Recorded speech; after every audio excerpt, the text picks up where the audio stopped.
Welcome back to Chicago Crossing Model Railroad. And today I wanted to talk a little bit about what I call the modeler's dilemma, and one that I face consistently in Chicago Crossing, particularly as I try to move the layout further and further to fine-scale representation of real-life objects. You know, I got to thinking about this when I was putting together this fence over here. So this fence is basically a bunch of thin wire that was glued together and bent over to create sort of a representation of a prototype I found in some photos of a siding in the south side of Chicago. So I wanted to create this overgrown brush with the fence kind of poking through as if once upon a time that fence had been maintained and now it's mostly fallen apart. And as I was putting this together, I noticed two things. Number one is the thinness of these vertical components here was enough to actually make me a little bit concerned about potentially puncturing my fingers as I was trying to put this thing together. I mean, these are sharp, tiny little bits. Again, if you see the scale here, it's almost like, you know, working with something like a 28 gauge needle. I mean, that's the sort of thing that if you go to the doctor's office, they're going to inject you with that for a vaccine or something like this. The other incident that got me thinking about this was a comment from a viewer. You know, I always make sure to read comments that you put in the comments section, and I reply to every one. It's always great to have dialogue with the community and to learn what you're thinking about. And anyway, somebody made a wonderful suggestion. They said, you know, you might want to try using mesh fabric. I think it's called Tulle fabric, T-U-L-L-E. And I've seen this before as a way to represent chain link fence. In this case, I'm basically using a thin wire mesh. And so that got me thinking about to what extent I'm really modeling, you know, prototypical features versus creating the impression of a fence. And as I've moved the railroad more toward a kind of fine scale modeling approach, I confront this dilemma more and more often.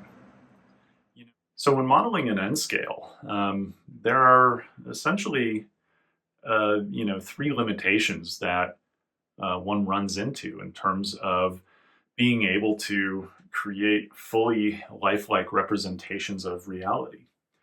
And one is what I simply call the effective resolution of the scale in which we work.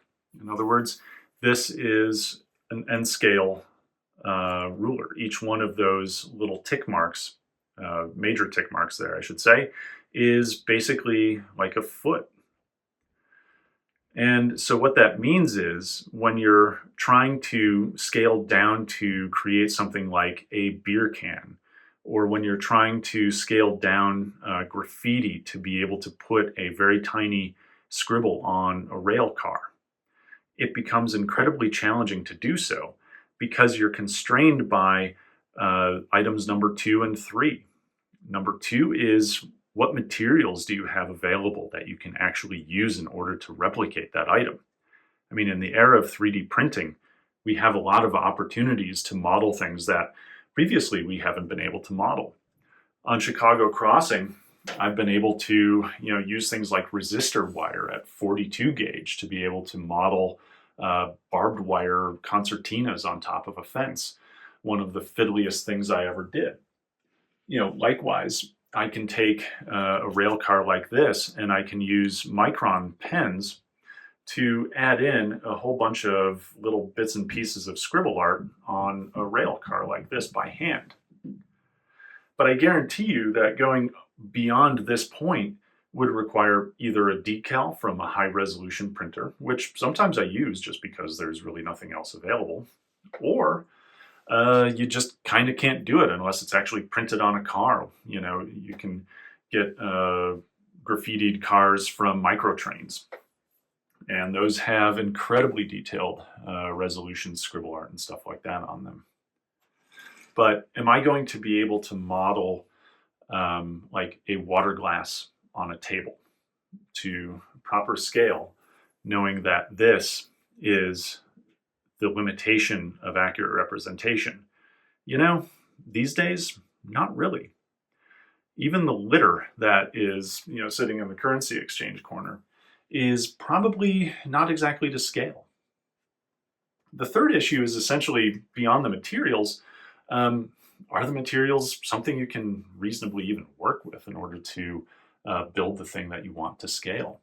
And so, yeah, how thin of a pen can you get for graffiti? Or here, how thin of a wire or how workable of a material can you actually find for being able to build out a small fence to an appropriate scale where the handrail or the rails and everything else are actually appropriate to the scale? And the answer is there really is nothing that you can use practically beyond kind of what's here, I suspect. Maybe in the future, possibly, sure. Maybe the Tully fabric would actually be great for this.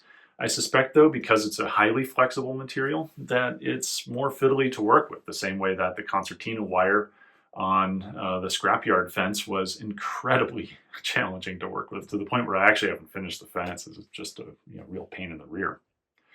And so I think you have those three issues. One is effective resolution of how deep you can actually go and still be able to see the object.